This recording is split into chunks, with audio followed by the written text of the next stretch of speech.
آپ کے پاس جاتے ہیں, میرے پاس جاتے ہیں, ان کے پاس جاتے ہیں, آپ تو مسلمان لگتے ہیں کہ ٹھیک ہے مجھے مسلمان کے خانے میں ڈال دیں. تو یہ جو دی آئیڈینٹی جو ہوتی ہے نا مسلمان, اس کا مقصد ہی یہ making a Muslim. Who makes a Muslim. اور بڑے مزے کی بات ہے, مسلمان جو ہیں وہ اپنے آپ کو فرد طرح سے مسلمان سمجھتے تھے, انگریز اپنے آپ کو فرد طرح سے مسلمان سمجھتے تھے, تو بناتے تھے. وہ کہتے تھے کہ نہیں آپ ہندو نہیں تو آپ مسلمان ہوں گے. بھائی مجھے نہیں پتا میں کیا ہوں, نہیں ہم آپ کو مسلمان بنا رہے ہیں, اب سے آپ مسلمان. تو یہ جو کیٹیگریز جو ہیں یہ they are so recent, they are 140 years old, they are not like 1200 years old, 800 years old in this part of the world. So people used to have multiple practices. پوجا بھی کرتے تھے, نماز بھی پڑھتے تھے, اور کسی کو نہیں پتا تھا کہ یہ مسلمان ہیں.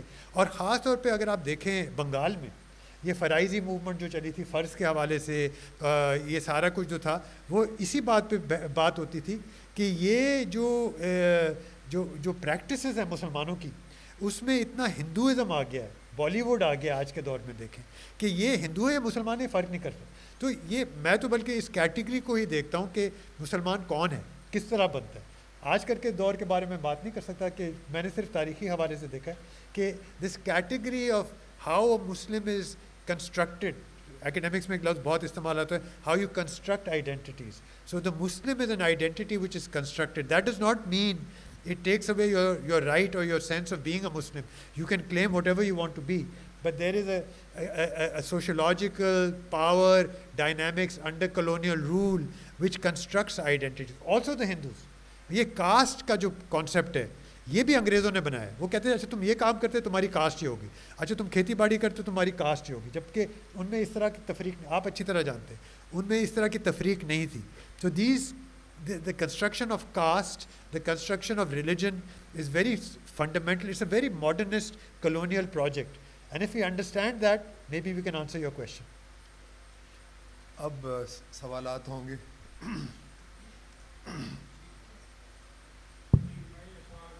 مائک لے. آپ نے سر سید احمد خان کے اوپر کچھ کمنٹ کیے تھے. میں صرف یہ پوچھنا چاہتا ہوں کہ سر سید احمد خان نے جو ماڈرن ایجوکیشن کا کنسیپٹ کیا تھا, اس کی جگہ اس کو کوئی اسلامک اسکول کھولنا چاہیے تھا. اس کو کہتے ہیں کاؤنٹر فیکچول. یہ لفظ ہوتا ہے کہ کیا یہ ہوتا ہے یا وہ ہوتا ہے, یہ اس کا جواب دینا بہت مشکل ہے. میں اگر آپ تاریخ کے حوالے سے دیکھیں سر سید کا بہت بڑا کنٹریبیوشن ہے. یہ میرے خیال افسوس کی بات یہ ہے کہ علی گڑھ has taken away the value of what Sir Sayyid was. He was one of the greatest scholars of the 19th century globally. ان کی آپ وہ آثار و سندید, نہیں میں آ رہا ہوں آپ کی طرف آؤں گا, لمبے راستے سے آؤں. اگر آپ ان کی اسکالرشپ دیکھیں کہ ان کی اتنی ایکسٹینسو اسکالرشپ تھی, فرام دا تفسیر, from translation of the Bible. He was the first Muslim who translated the Bible. Extraordinary. اب ہم صرف علی گڑھ دیکھتے ہیں. اچھا اب یہ کہنا بہت ہی مشکل ہے کہ کیا ان کو یہ کرنا چاہیے تھا وہ کرنا, ان کو پتہ ہے ان کو کیا کرنا چاہیے تھا. میں as a historian, as a social scientist, میں صرف یہ دیکھ سکتا ہوں کہ انہوں نے جو کیا اس کا انجام یہ ہوا. اب آپ کا سوال اس کا جواب نہیں دیا جا سکتا, اگر وہ یہ کرتے تھے یا وہ کرتے, یہ ناممکن ہے. لیکن میں تنقید ضرور کروں گا. میرے خیال سے اگر ہم ان کا کریکولم دیکھیں, اگر ہم ان کو سمجھنے کی کوشش کریں, اگر ہم دیکھیں کہ وہ علی گڑھ کا جو پہلا جنریشن تھا کہ وہ کس طرح کے لوگ نکلے تھے, اس میں سے آپ کو کوئی عالم نہیں نظر آئے گا ماں سوائے چند. آپ کو دیوبند سے کئی علماء نظر, علماء علم والے, ناٹ جسٹ ریلیجس اسکالرس, لیکن آپ کو علی گڑھ, وہ ایک علی گڑھ کالج کی یہاں بیٹھی ہوئی ہیں, علی گڑھ یونیورسٹی کی بیٹھی ہوئی ہیں, لیکن اگر آپ دیکھیں تو آپ کو اس طرح کے علی گڑھ کے you don't get scholarship from Aligarh come, you get bureaucrats. And you could say that was his project. He felt, Sir Sayyid, if you look at his writings, and I've looked at them very extensively, that he felt that for the Muslim قوم to progress, you have to, آپ کو انگریزوں کے ساتھ نتھی کرنا پڑے گا. انگریزوں کے بغیر, وہ کہتے تھے آپ انگریزوں کے خلاف نہیں لڑ سکتے. میں سمجھتا ہوں کہ آج کل کے دور میں one can have a different perspective, and I think one of the problems of looking at Sir Sayyid is that we don't examine it in what آج کل کی ہسٹری میں ایک بہت ماڈرن سا لفظ ہے decolonization. There's a thought process where you question what happened in history. So Sir Sayyid was creating babus, and he created very good babus. And of the Muslims, اور آپ کو پتہ ہے کہ پہلے چند سالوں میں ہندو زیادہ علی گڑھ کالج سے نکل کے آئے تھے. There were more Hindus in Aligarh College than there were Muslims. That's also something that people don't know. But eventually it became a Muslim college. So that's how you could say that, Aligarh movement and all that started, and the Muslim League and all that. So we can only look at what happened. So what could have happened is something that is fiction. Sir, with all due respect to your age and your status as a teacher in Karachi, I have been reading you as an economist from 1981. So, and I have been teaching your book called Issues in Pakistan's Economy to the young boys who want to appear in the civil service exams. In that book, and after reading all these years your book, I just want to raise a fundamental question, that when and why and how you came to history from economics. Thank you very much.